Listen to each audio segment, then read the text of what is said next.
Hi there. We all know that in Ireland, horse racing is in the blood, and we want to help make your experience as good as possible. So this time we'll be taking a look at the race card, and we'll bring you through all the information that you'll find within it. But first, just imagine yourself in the mountains, without a guide, no map, no compass, no mobile phone, lost in the mountains. Well, think of the race card as your guide. It's your map or compass to horse racing. The first thing you should do when you arrive at the racecourse is to buy a race card. There's information in the card that you'll need to know about the owners, trainers, horses, jockeys and the courses.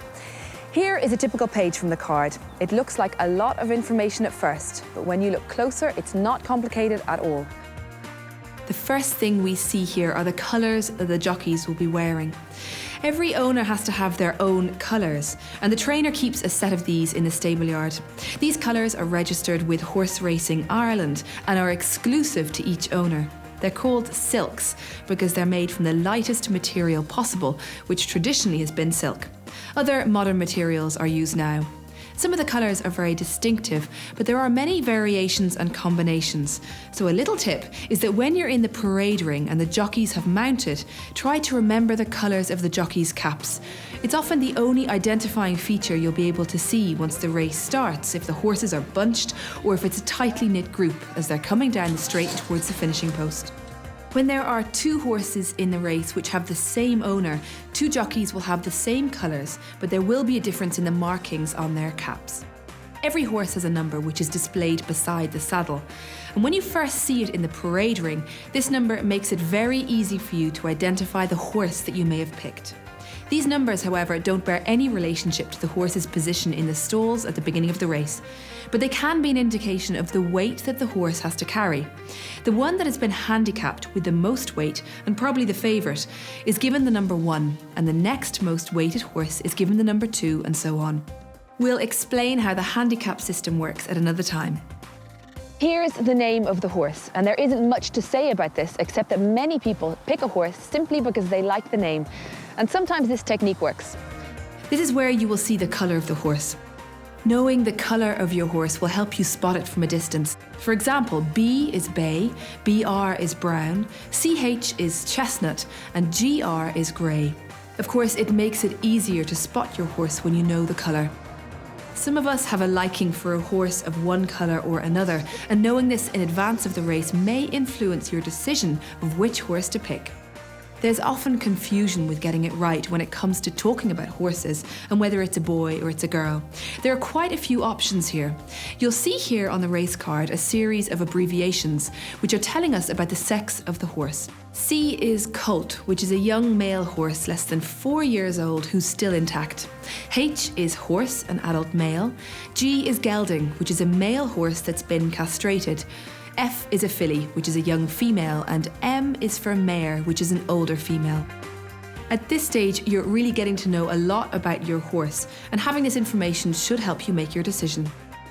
This is telling us about the weight the horse is going to carry, and it's important because it will affect its performance. This is the weight the jockey carries. So if a jockey is 8 stone and the allowed weight for the horse is 10 stone, or if the race conditions have a minimum weight, then the jockey will have to carry more in what's called a lead cloth. About half of the races in Ireland each year are handicaps. These are races where the handicappers try to give each horse an equal chance of winning. They do this by giving each horse a rating. There are teams of handicappers whose job it is to give the horse a handicap rating, and they do this by studying and interpreting the horse's performance on the racecourse. Based on this, they publish a list of updated ratings every week. The highest rated or best horse will be given the heaviest weight to carry. Inferior horses carry reduced weights. Let's say that you and I own horses and yours is rated 110 and mine is rated 100. Then the difference of the 10 pounds in weight is added to my horse, and this gives each horse a fair chance of winning. For most owners, handicaps offer the best chance of winning a race. Without them, the top horses would almost always win, and there'd be no point in owning anything other than a top horse. In a separate programme, we'll have an expert explain everything to do with handicapping. The trainer's name is here on the right-hand side. It's very important important to know who's trained the horse. I'm sure you recognise some of the names here. It's good to learn about the trainers and a bit about their track record. In motor racing, we can ask if it's the car or the driver. In horse racing, many people ask if it's the horse or the jockey. The card will give you the name of the jockey, and sometimes it will include comments about them too. Right here it says drawn fifth. This refers to the starting stalls, which are numbered from the rail outwards. Number 1 is on the inside and nearest to the rail, and it's sometimes considered to be the best draw. This number is chosen by random selection. It's anybody's guess which stall a horse will be in. The computer-generated draw takes place a day before the race by Horse Racing Ireland, and trainers are always watchful to see which one it'll be. A really important thing you need to check is the distance of the race. How many furlongs will it be? And remember, a furlong is 1/8 of a mile. Some horses run very well over particular distances. Some prefer a longer and paced race, while others like a shorter, faster race. The race card will show you the layout of the racecourse, and each race will be clearly marked, showing you where the fences are and the positions of the starting stalls. Sometimes it can be hard to see the start if it's on the opposite side of the viewing stands, so make sure to bring a good pair of binoculars and you'll look the part too. The track and race layout is often in the pages near the back of your race card.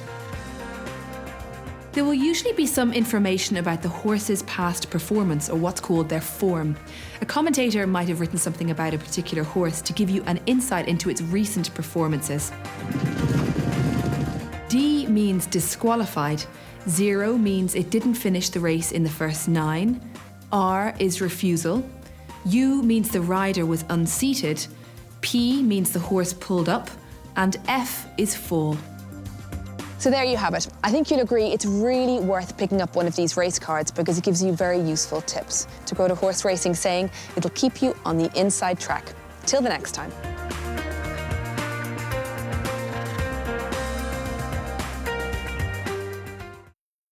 Did you know that when you hold your hand out and a horse comes over and blows out warm air onto your palm, it normally means they like you?